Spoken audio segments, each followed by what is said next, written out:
2022 hasn't been a great year for gaming, and I feel like we probably say that about every year, but this year in particular is bad for a unique reason. 22 hasn't had any controversial launches like the broken state of Fallout 76's release or microtransactions in Battlefront 2, but this year has game developers seemingly attempting to release games with solid structures, fixable issues, and low content on launch, but then absolutely ignoring the game for 6 months after that launch. Armor Reforger, Battlefield 2042, Halo Infinite, games that make me question whether these publishers just forgot to plan beyond their game's launch, or whether they just decided that 1/5 of the content upon release should be enough to keep the gamers' bellies full until the next one, right? AAA keeps falling short, so the gamer looks elsewhere for their late-night distractions. Indie games? Modded games, maybe? But one game gets it right.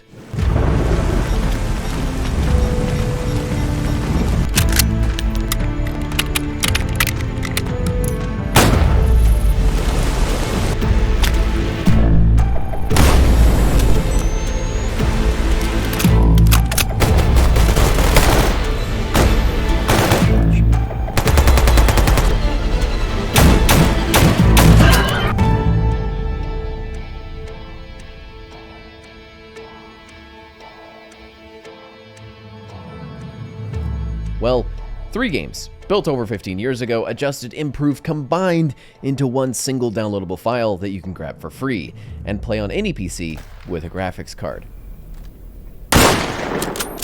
S.T.A.L.K.E.R.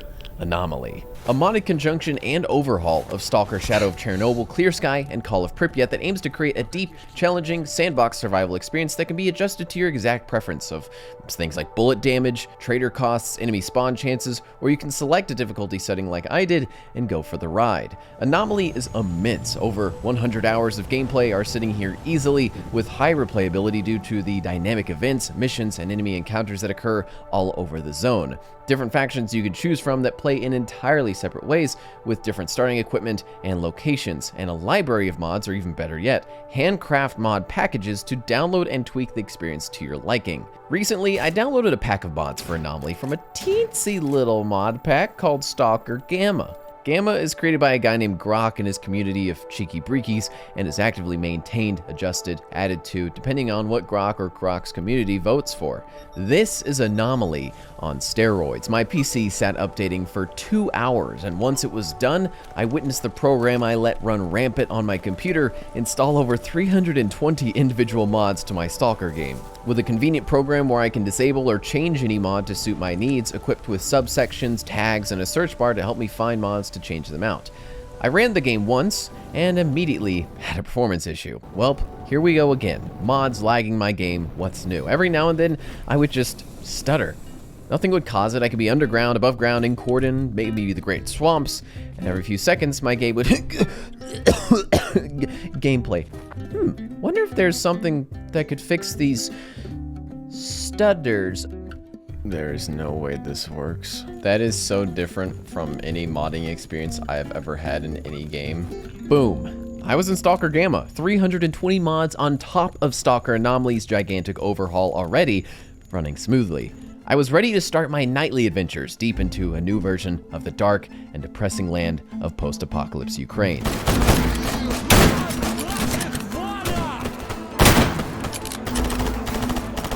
Starting as the based Clear Sky faction, I began my quest to survive the most dangerous regions of the zone, but to do that, I'd need better armor, better skills, better weapons, better pizza. And unless you choose to run with a more hostile or maybe militaristic faction, you'll be working your way up slowly from plinking bandits with a Makarov, hunting small game with an over-under, or risking yeeting your femur to the next rookie village for some weaker artifact out of the local anomaly field. This first act of an Anomaly playthrough, by itself, is a game worth of content and fun. I hear it. Whoa. Oh my gosh, there were 2 of them. Woo! The early bit of hard difficulty is where you have low ammo and few medications in case of injury, fleeing most of the dangers you encounter. It's a treacherous zone with bandits, zombies, mutants, and radiation at every turn. I was consistently drunk on vodka in my first playthrough to sway radiation poisoning, as my uniform and gas mask were futile against the clouds of radioactive dust. I was commonly out of bandages, meaning one scratch could mean certain death, and it's not an unfair difficulty. It might sound like it, but you can and will be able to eventually catch a lucky break, find a body with a rifle that actually is fixable at the workbench, and feel that massive level of accomplishment as you finally down another human with a single shot. It's also the moments in between firefights, though, that feel so alive in this game and are so entertaining. It's the moments where it's 4 a.m., I'm still playing S.T.A.L.K.E.R, and I'm sitting on the side of a destroyed building just watching a sunrise while faint gunshots and occasional mutants howl in the distance. The world is fully single player, yet so many things happen in it that don't rely on player input at all. They aren't even designed to be within the player's perception range either. Firefights can be barely audible across the map, and I rarely ever know what the context is behind a distant shot. And I have the option to go interact with these unscripted events, but I'll be risking my stalker's life against other stalkers and mutants who are equally as likely to get one-shotted by a double barrel as I am. Here, I feel like I'm just another stalker with matching abilities to one walking out of the safe zone right in front of me to go do a patrol. This is the exact chance I get to dig at Ghost Recon Breakpoint once again, so of course, I have to. Wow. It just spawned the enemies right beside the friendlies. Watch them fight each other. Look at this intense firefight. Look how... I'm terrified right now. I am so scared of what could potentially happen to any of these guys. I mean, what's gonna happen to them? You know, are they gonna... Oh, there goes one. You know, guns don't feel powerful whenever you see two groups of people fighting, right, with guns about 10 feet away from each other, spraying mags upon mags upon mags of ammo at each other, and not killing each other immediately. How does that make me feel as the player whenever I shoot someone and they die immediately? Does that make me feel like I'm part of the world, or like I am separate, like I'm cheating in the world? If the AI aren't dangerous on either side because they can't even kill each other in 30 seconds, how does that make me feel when I'm fighting the AI in this world? You just aren't a person in Breakpoint. You're a god among idiots. In S.T.A.L.K.E.R, you see people die from one hit. You see just how mortal humans are. You shoot someone and hear them crying as their lungs collapse or cursing you as they die.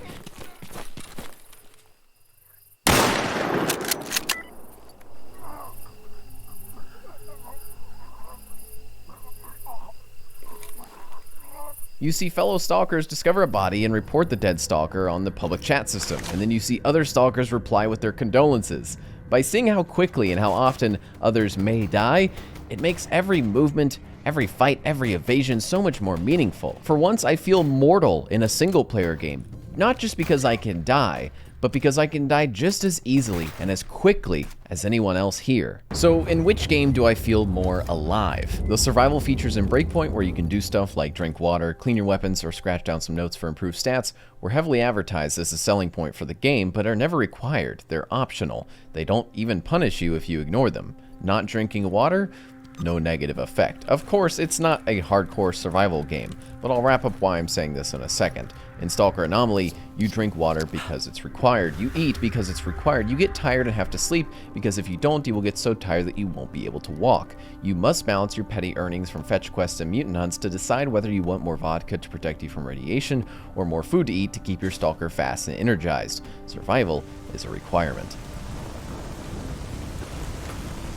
One game was advertised as a tactical shooter with survival game elements, but I'm very sure the devs were forced to reverse the depth of their new survival system to appeal to a wider audience and net more sales. The output is a weird offhand throw at survival that feels half-baked and neutered.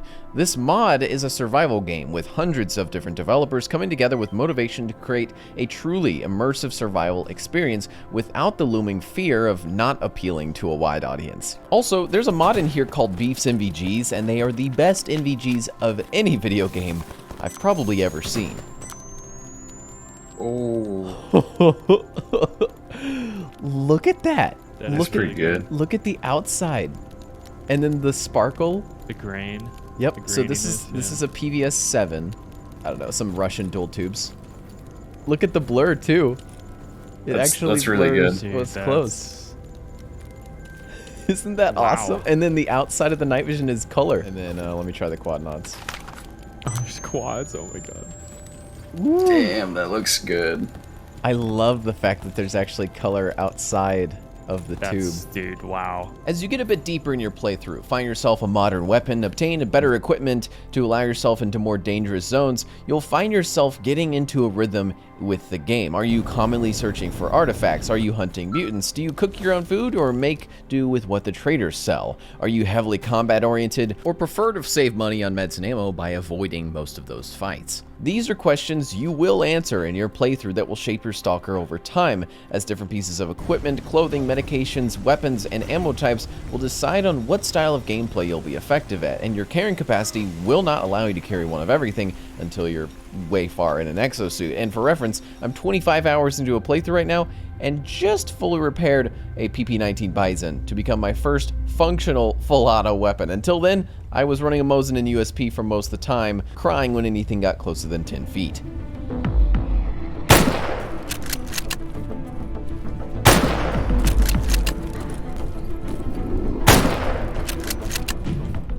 God, Jesus.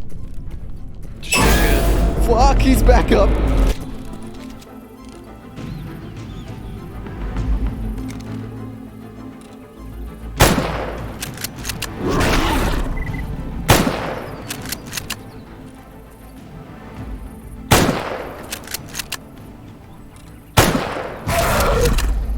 Oh. Hang on, I'll see if Drew dies to this Chimera. They smacked it like 3 times already with the Mosin. It's a small one too.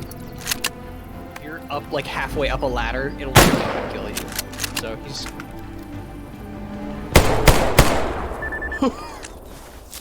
Fuck, dude. I hate those things, dude. Eventually, you'll reach a high enough reputation with traders that you can buy better parts and ammo for higher-end weapons, and enemies will eventually spawn with better weapons and gear too once you drop them and loot their bodies, meaning at some point, you'll be able to progress all the way to a powered exoskeleton suit and high-end Tarkov-like weaponry. And I just appreciate that depth in all chapters of the game, from beginning poor to becoming a high-end legend in the zone.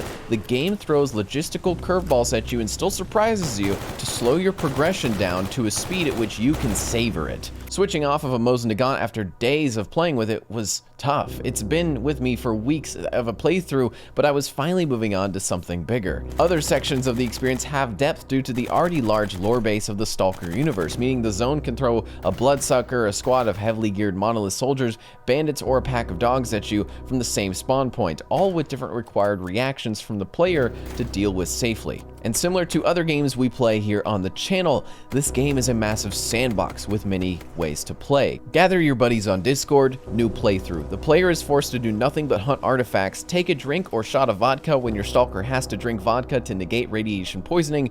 Fun ensues. Alright, here we go. Well, this one I'm not a huge fan of. I'm stuck. Uh-oh. I have to reload. And food's not really that much of a problem in the future. Can you eat the anomalous bread, though? I don't know if that's such a good idea. 24 millisieverts an hour, Can you bro? digest the radiation?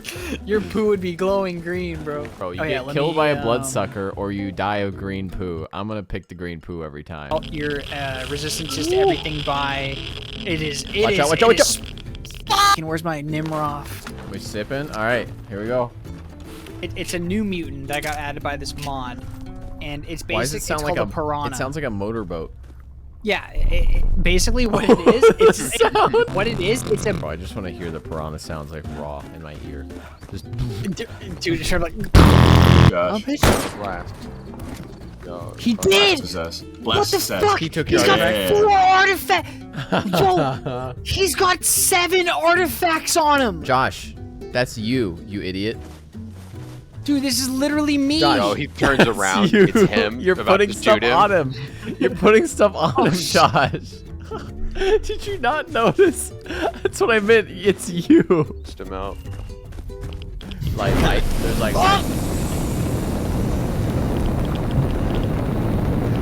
That's a drink water moment. Oh, yeah, dude. Oh! The same hardships I am. Dude, you're walking into it, bro. Dude, I don't have Throw any bolts! You don't have bolts? I don't have any! Oh, that guy's crazy. Super fast fire of rate.